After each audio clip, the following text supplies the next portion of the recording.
오늘은 열왕기하 9장부터 25장까지에 있는 말씀을 같이 살펴보는 시간을 갖도록 하겠습니다. 먼저 1장부터 8장까지의 내용을 우리가 살펴보았지만 한 번 더 간단하게 보기를 원하는데요. 북이스라엘의 아합 왕이 아람과의 전쟁에서 전사하게 되고 그의 아들 아하시아가 북이스라엘의 왕으로 등극하게 됩니다. 그런데 이 아하시아가 다락 난간을 거니다가 떨어지게 되므로 중병에 걸려서 결국 통치 2년 만에 죽게 됩니다. 그리고 아합의 또 다른 아들이 여호람이라고 있었는데 여호람이 왕위를 계승하게 됩니다.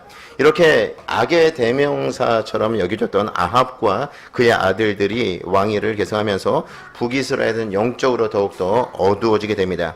그때 하나님께서 그 이스라엘 백성들을 방치한 것이 아니라 엘리야와 엘리사와 같은 선지자를 통해서 하나님께서 일하셨다는 것입니다. 엘리야의 사역을 계승한 엘리사가 어떤 일들을 행하게 되었는가? 죽은 선지 성도의 아내와 그녀의 아들들이 어려움을 당하게 됩니다. 다시 말씀드리면 하나님을 경외했던 선지 성도가 있었어요.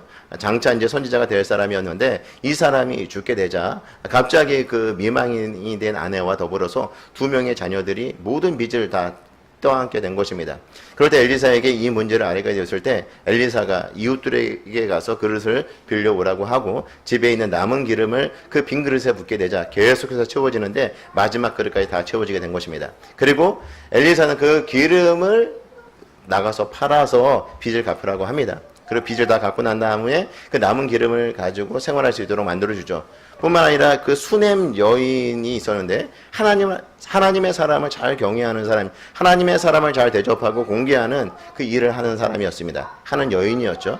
그 여인이 엘리사를 아주 잘 공개하고 대접을 하였는데 그 여인에게는 자녀가 없었습니다.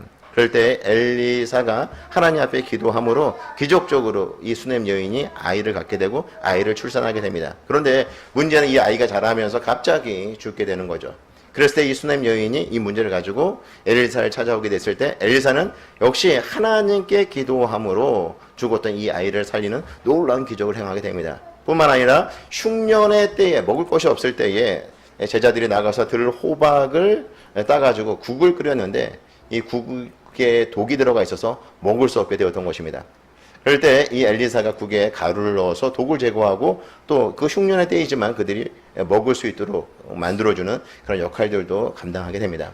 그리고 어떤 사람이 보리떡 20개를 가져왔는데 그 보리떡 20개를 가지고 100명이라고 하는 그 많은 사람들이 풍족히 먹고 남는 기적 또한 베풀게 되는데 그것은 마치 신약에 예수님께서 행하시는 오병이어의 기적과도 같은 것이었습니다. 이렇게 영적으로 암울한 시대, 침울한 시대, 점점 어두워져 가고 있는 그 시대에 하나님께서 이스라엘 백성들을 방치하신 것이 아니라 바로 이 엘리야 선지자와 같이 엘리사 선지자와 같이 걸출한 선지자들을 통하여서 하나님께서 자기 백성들을 보호하시고 자기 백성들을 인도하셨다는 것입니다. 뿐만 아니라 이스라엘뿐만 아니라 주변에 있었던 이방 나라에 있는 사람들까지도 하나님을 경외하는 그런 마음으로 찾아온 자들을 그냥 돌려보내지 아니하고 그런 질병의 문제를 해결해 주었다라고 하는 것이죠.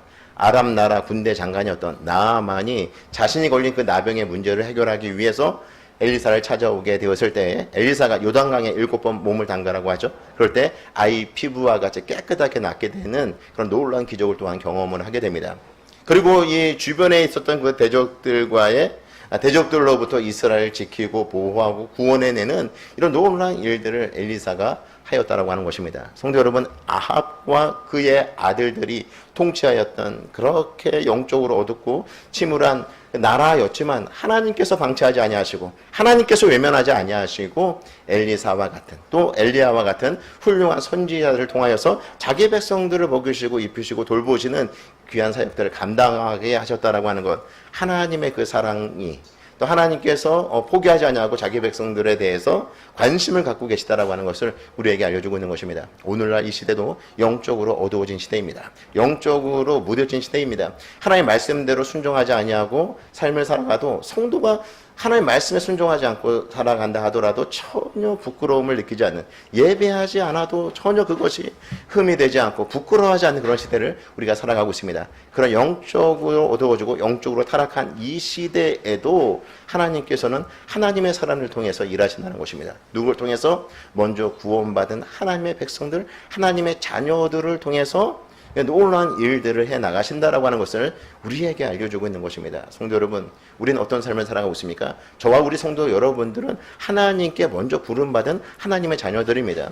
어떤 사역을 감당하도록 하기 위해서 우리가 부름을 받았는가? 엘리사와 같이 하나님께로 돌아오도록 하는 이 사역과 더불어 열방을 치유하고 회복하는 이 일에 하나님께서 저와 성도 여러분들을 사용하기를 원하신다는 것입니다. 그래서 우리를 먼저 하나님의 귀한 자녀로 부르셨다는 것이죠. 그런데 우리의 삶은 어떻습니까? 먹고 사는데 집중하고 있지 않습니까? 자신의 유익을 구하는데 거기에 집중하고 우리가 삶을 살아가고 있지는 않는가를 점검해 볼 필요가 있다는 것입니다. 성공과 출세, 남들보다 좀 잘 살고 다른 사람들을 위해서 군림하는 이 일에 집중하고 있지 않습니까? 나의 외모를 꾸미고 좀 더 편안한 곳에서 좀 더 넓은 집에서 그렇게 행복한 이 땅에서 어떤 단꿈을 꾸면서 우리가 삶을 살아가고 있지 않는가? 하나님은 그것을 위해서 우리를 부르지 아니하였다는 것입니다. 이 영적으로 어두운 시대에 하나님께서 우리를 자녀로 선택하시고 부르신 이유는 하나님을 알지 못하는 자들에게 복음을 전하여서 그들이 주님께로 돌아오도록 하기 위함이며,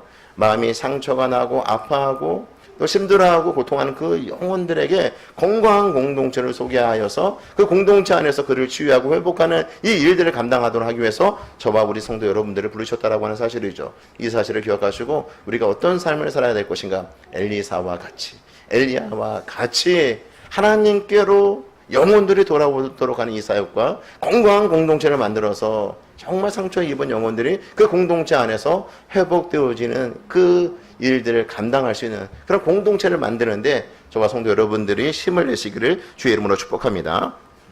이제 9장에서 보게 되면 이 옴므리 왕조, 당시 악의 대명사로 여겨졌던 아 가문이 예후에 의하여서 몰락을 하게 됩니다.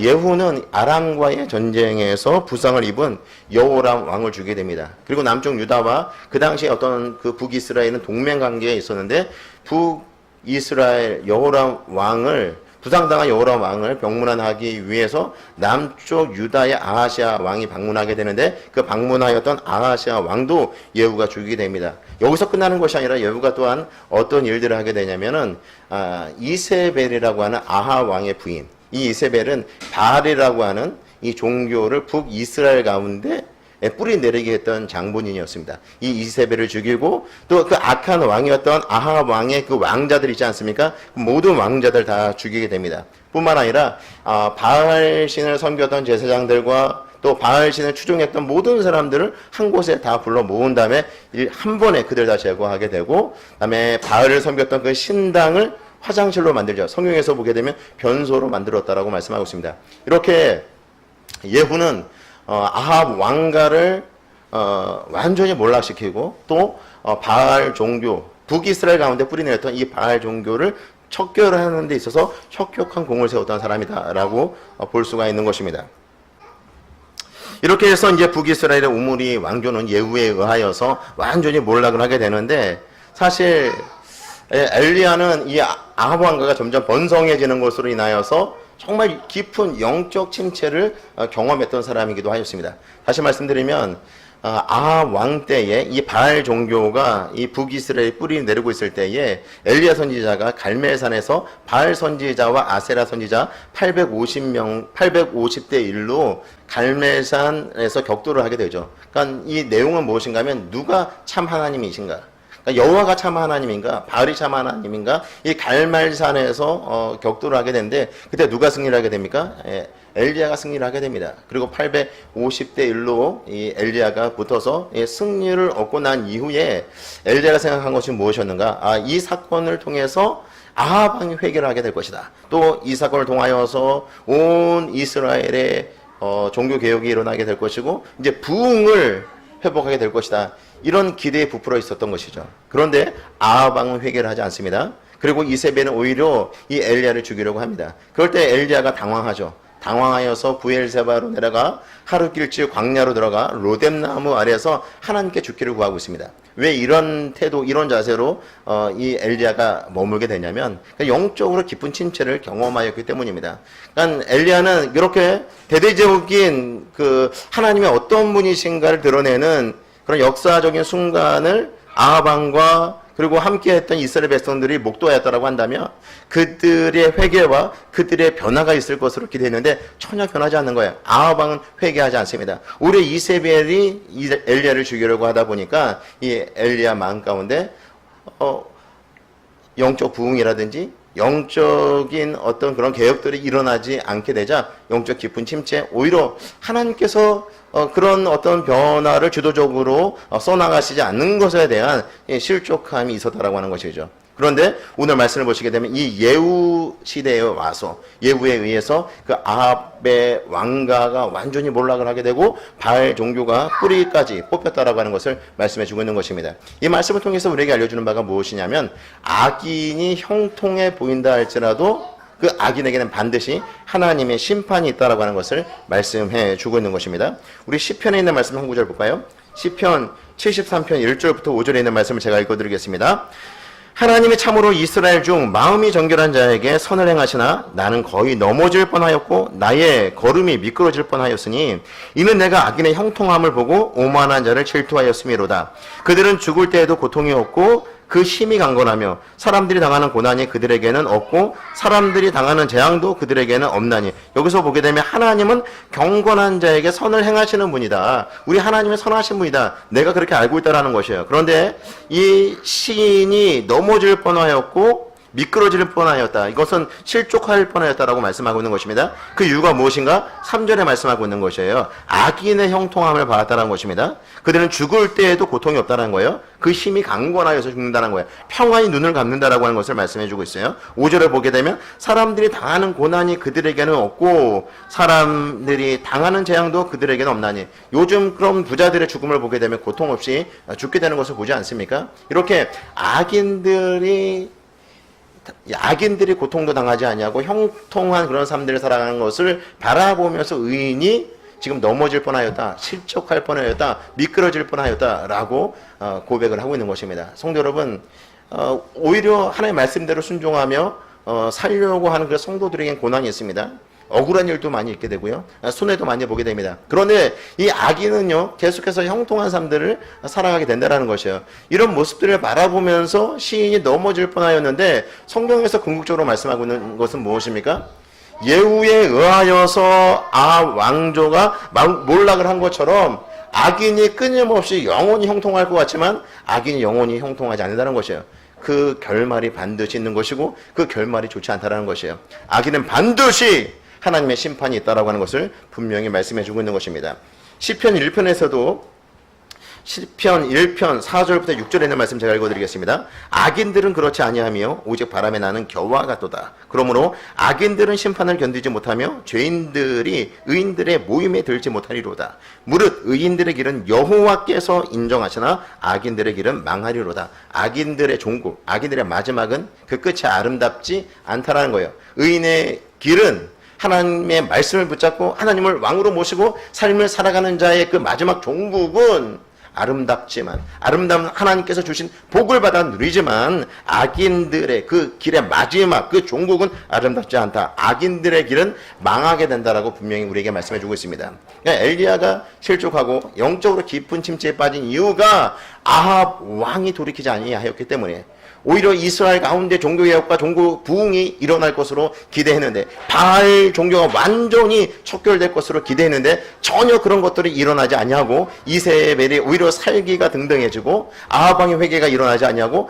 바알 종교가 여전히 북이스라엘 가운데 득세하는 그 모습들을 바라보면서 엘리야가 실족하였다는 것입니다. 그런데 결국 어떻게 됩니까? 예후 때 와서 이 아합의 그 왕가뿐만 아니라 이 바알 종교까지 송두리째 뿌리까지 뽑히는 그런 장면들을 우리에게 보여주고 있는 것입니다. 성도 여러분, 악인들이 형통한 것 같지만 악인들은 반드시 그 끝이 있고 하나님의 심판이 있다라고 하는 것을 분명히 우리에게 말씀해 주고 있는 것입니다. 따라서 하나님의 자녀들인 우리가 그 악인들을 바라볼 때, 믿지 않는 자들을 바라볼 때 어떤 자세로 바라보는 것이 필요한가? 구원받아야 될 하나님이 긍휼이 필요한 자, 하나님을 받아들이지 아니하고 하나님을 믿지 아니할 때 그들이 이 땅에서 번성한다 할지라도 하나님의 준엄한 심판을 받아야 될 그런 영혼에 불과하다라고 하는 그런 마음을 가지면서 우리가 대할 수 있어야 된다는 것입니다. 공부를 잘하고 성공하고 출세하고 교수가 되고 석박사가 된다 할지라도 하나님을 알지 못하는 그 영혼의 그 말로는 하나님의 심판으로 끝이 난다라는 사실을 우리가 기억하시고, 우리가 해야 될 것은 하나님의 그 은혜 가운데 늘 거하면서 오히려 그 하나님의 은혜 가운데 거하지 못하는 그 영혼들을 바라보면서 긍휼히 여길 수 있는 마음을 우리가 가져야 된다는 것입니다.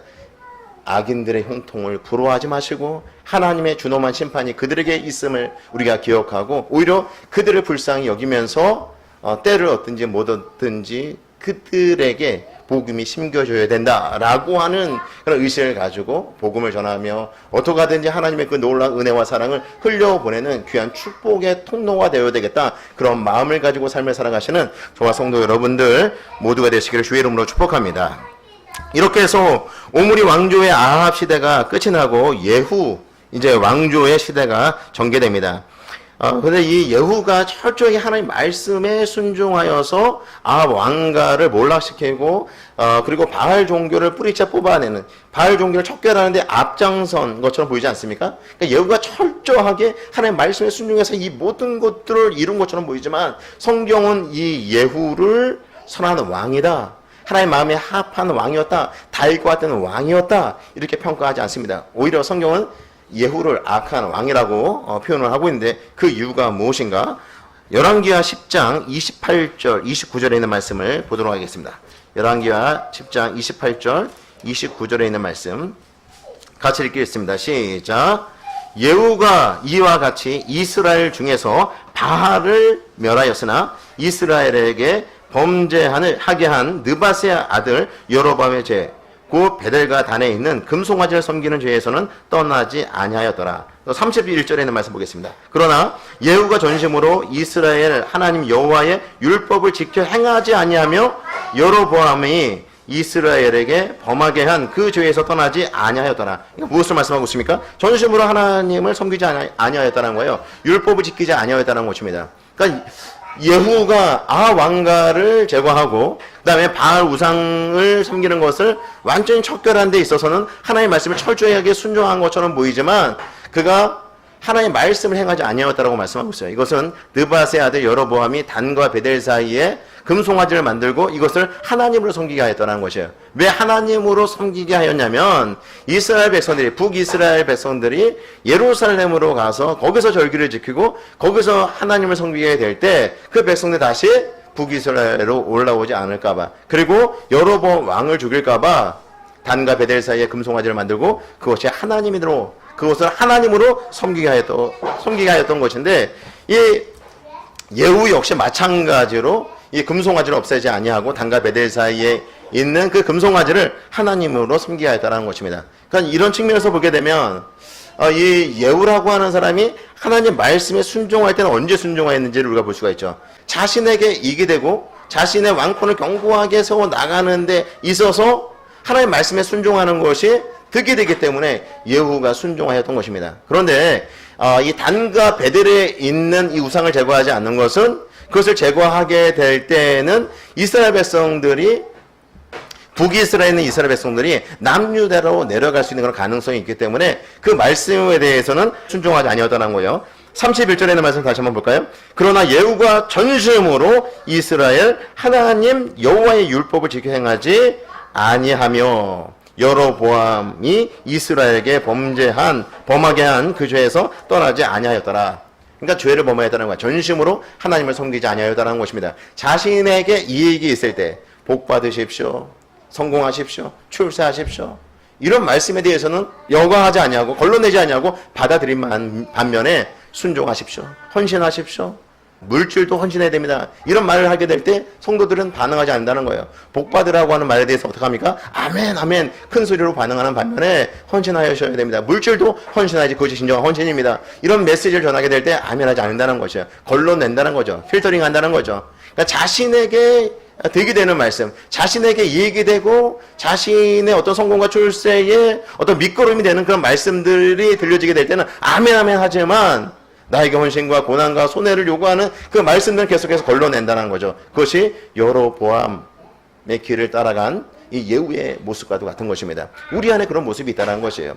단지 그건 예후의 모습뿐만 아니라 우리 안에 하나님께서 말씀하실 때에 내가 듣기 좋은 말만 받아들이고 내가 듣기 싫은 말은 다 걸러낸다라고 하는 것, 그것은 바로 예후의 모습과도 같다라고 하는 것입니다. 성도 여러분, 하나님께서 나에게 말씀하실 때에 그 말씀이 헌신과 때로는 손해를 요구하고 때로는 고난의 길을 걸어가야 된다 할지라도 우리 하나님께서 말씀하시는 것에 대해서 아멘으로 받아들일 수 있는, 아멘으로 순종할 수 있는 저와 성도 여러분이 될 수 있기를 바랍니다. 온 마음과 뜻과 정성을 다하여서 하나님을 섬기시기 바랍니다. 부분적 순종은 순종이 아니라고 성경은 그렇게 말씀하고 있습니다. 온전한 순종, 온 마음과 뜻과 정성을 다하여서 하나님을 제대로 섬길 수 있는 저와 성도 여러분이 되시기 바랍니다. 이렇게 예후 왕조는 여호아하스, 요아스, 여로보암 2세, 스가랴로 이어지게 되는데, 이들이 베델에 세웠던, 또 단에 세웠던 금송아지를 섬기는 이 일에 포기를 하지 못합니다. 그리고 이 예후 왕조도 살룸의 반역에 의해서 몰락을 하게 됩니다. 그 끝을 보게 되는데요. 그렇다고 해서 이 살룸의 그 왕조가 계속해서 이어지느냐? 그렇지 않습니다. 무나임에 의해서 역시 살룸 역시 제거되어지고, 또 그의 아들 부가히아는 베가에 의해서 제거되어집니다. 이렇게 왕이 찬탈이 계속해서 일어나게 되고요. 베가는 호세아에 의하여서 왕이 찬탈이 되고, 호세아 9년 BC 722년에 아수르 살만 에셀에 의하여서 북이스라엘이 멸망을 당하게 됩니다. 이 북이스라엘이 멸망을 당한 그 원인은 북이스라엘이 멸망당한 원인을 성경은 어떻게 말씀하고 있는가? 우리가 읽었던 본문 말씀인데, 열왕기하 17장 7절부터 23절에서 말씀을 하고 있습니다. 먼저 17장 7절에서 12절에 있는 말씀, 우리가 읽었던 말씀인데요. 다시 한번 읽어보도록 하겠습니다. 시작. 이 일은 이스라엘 자손이 자기를 애굽 땅에서 인도하여 내사 애굽의 왕 바로의 손에서 벗어나게 하신 그 하나님 여호와께 죄를 범하고 또 다른 신들을 경외하며 여호와께서 이스라엘 자손 앞에서 쫓아내신 이방 사람의 규례와 이스라엘 여러 왕이 세운 율례를 행하였습니다. 이스라엘의 자손이 점차로 불의를 행하여 그 하나님 여호와를 배역하여 모든 성읍의 망대로부터 견고한 성에 이르도록 산당을 세우고 모든 산 이외와 모든 푸른 나무 아래에 목상과 아세라상을 세우고 또 여호와께서 그들 앞에서 물리치신 이방 사람같이 그곳 모든 산당에서 분향하며 또 악을 행하여 여호와를 경노하게 하였으며 또 우상을 섬겼으니 이는 여호와께서 그들에게 행하지 말라고 말씀하신 일이라. 여기서 보게 되면 7절에 있는 말씀을 다시 한번 보면 이 일은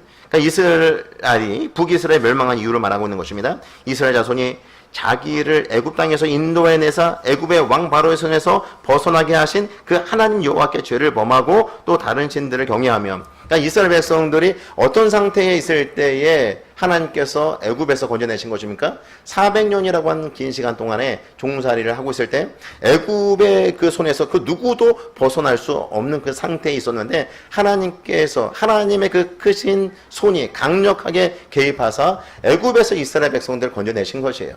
애굽에서 이스라엘 백성들 구원해 내시고, 그리고 그들을 인도하셔서 시내의 산에 도착하지 않습니까? 시내의 산에서 이스라엘 백성들과 언약을 체결합니다. 너희는 거룩한 백성이 될 것이다. 너희는 제사장 나라가 될 것이다. 그리고 하나님께로부터 받은 복을 열방에 흘려보내는 귀한 축복의 통로가 될 것이다. 그러니까 이스라엘 백성들은 구원 얻을 만한 능력, 구원받을 만한 어떤 자격이라든지 능력을 갖추고 있지도 못했습니다.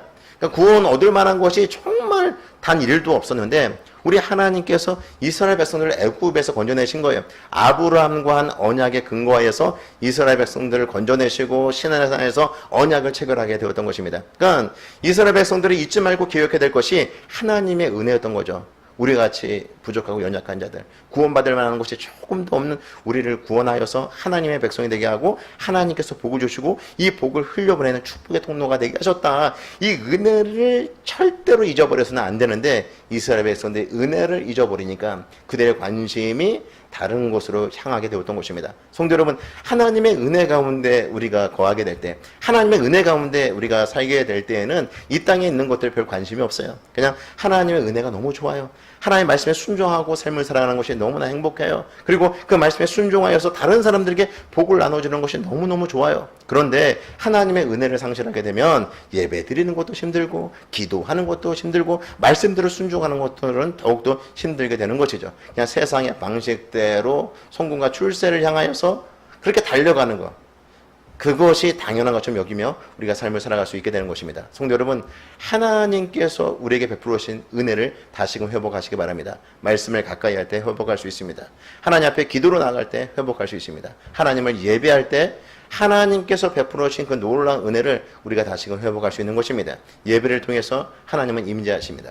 예배를 통해서 하나님은 하나님 영광 보여주십니다. 그 영광의 실체가 무엇인지는 알지 못하지만 하나님의 영광을 경험한 자들은 이 땅에 있는 것들에 관심을 가지 않습니다. 하나님의 영광, 하나님의 은혜를 경험한 자들은 하나님만으로 만족하며 삶을 살 수 있게 되는 것입니다. 저와 성도 여러분, 하나님의 은혜를 다시금 회복하시기 바랍니다. 은혜를 회복하지 아니하게 될 때 이 땅에 있는 것들에 지속적인 관심을 갖게 될 것이고 세상 사람들의 방식을 가지고 우리가 삶을 살아갈 수밖에 없는 것입니다. 하나님은 이스라엘 백성들이 그 하나님께서 베풀으신 놀라운 은혜를 상실하고 세상적 방식대로 우상을 섬기고 삶을 살아가게 될 때 그들을 방치하고 외면한 것이 아니라 하나님께서 선지자와 선견자를 보내주셔서 그 백성들이 돌아오도록 만들어주십니다. 그런데 이스라엘 백성들은 돌아올 수 있는 기회들이 있었고 돌아올 수 있는 방법들이 있었는데 백성들은 돌아오지 않습니다. 13절에 있는 말씀 볼까요? 여호와께서 각 선지자와 각 선견자를 통하여 이스라엘과 유다에게 지정하여 이르시기를 너희는 돌이켜 너희의 악한 길에서 떠나 나의 명령과 율례를 지키되 내가 너희 조상들에게 명령하고 또 내 종 선지자들을 통하여 너희에게 전한 모든 율법대로 행하라 하셨으나 그들이 듣지 아니하고 선지자를 보내고 선지자를 보내서 하나님의 말씀대로 순종하며 삶을 살아가야 됩니다. 우리 하나님께로 돌아와야 된다. 하나님께로 돌아와야 된다. 다시 하나님을 왕으로 모시고 하나님의 말씀에 순종하며 삶을 살아가야 된다. 그럴 때 다시 깨어진 하나님과의 그런 언약 관계가 회복되어질 것이고 하나님께서 주신 복을 받아 누리게 될 것이다. 이런 메시지를 전하였음에도 불구하고 이스라엘 백성들이 어떻게 반응하였다? 14절에 있는 말씀입니다. 그들이 듣지 아니하고 그들의 목을 곧게 하기를 그들이 하나님 여호와를 믿지 아니하던 그들 조상들의 목같이 하여 여호와의 율례와 여호와께서 그들의 조상들과 더불어 세우신 언약과 경계하신 말씀을 버리고 허무한 것을 뒤따라 허망하며 또 여호와께서 명령하사 따르지 말라 하신 이방 사람을 따라 그들의 하나님 여호와의 모든 명령을 버리고 자기들을 위하여 두 송아지 형상을 부어 만들고 또 아세라 목상을 만들고 하늘에 이럴 성신을 경배하며 또 바알을 섬기고 또 자기 자녀를 불 가운데로 지나가게 하며 복술과 사수를 행하고 스스로 팔려 여호와 보시기에 악을 행하여 그를 경노하게 하였으므로 그러니까 선지자를 보내고 또 선교자를 보내서 이스라엘 백성들이 하나님께로 돌아와야 된다 끊임없이 외쳤지만 그들이 듣지 아니하였다는 것입니다. 은혜를 상실해 버렸을 때 하나님께서 선교자를 통해서 선지자를 통하여서 하나님께로 돌아와야 된다라고 끊임없이 그들에게 들려주었음에도 불구하고 듣지 아니하고 오히려 험한 것을 따랐으며 심지어 아세라 목상을 만들고 1월 성신을 경배하였다. 그래서 두 송아지를 섬겼다. 우상을 섬겼다. 성경은 그렇게 말씀하고 있습니다. 그러니까 이스라엘 백성들이 하나님의 은혜를 상실하였을 때 하나님께서 그들을 방치하지 아니하시고 외면하지 아니하시고 선견자와 선지자를 보내서 돌아올 수 있도록 만들어줬는데 그 소리까지도 외면했다는 것입니다. 성도 여러분, 은혜를 상실하게 되면은 우리가 하나님과 멀어진다고 말씀드렸어요. 그때 하나님의 자녀들에게는 하나님께서 성령을 통해서 끊임없이 말씀하신다는 것이에요. 그런데 우리가 은혜가 사라지게 될 때 그 하나님의 음성에 대해서 잘 기울이려고 하지 않는다는 것입니다. 기억하시기 바랍니다. 내가 하나님의 말씀에 대해서 점점 멀어지려고 하고 하나님의 말씀이 귀에 들리지 않는다고 한다면 내가 하나님의 은혜로부터 멀리 떨어져 있는 그런 상태에 있다라고 하는 것을 인지하시고 하나님 말씀에 다시금 귀를 기울이시고 하나님 말씀을 믿고 그 말씀에 순종하는 그런 삶들을 살아가시길 바랍니다. 이스라엘 백성들이 결국 이렇게 하나님 앞에 악을 행하고 이방인들보다도 더 악을 그들이 행함으로 통해서 결국 18절에서 23절에 있는 말씀을 보시게 되면 북이스라엘이 멸망을 당하게 되었다라고 분명히 말씀하고 있는 것입니다. 성도 여러분, 북이스라엘의 멸망을 당한 그 이유는 하나님의 은혜를 잃어버렸습니다.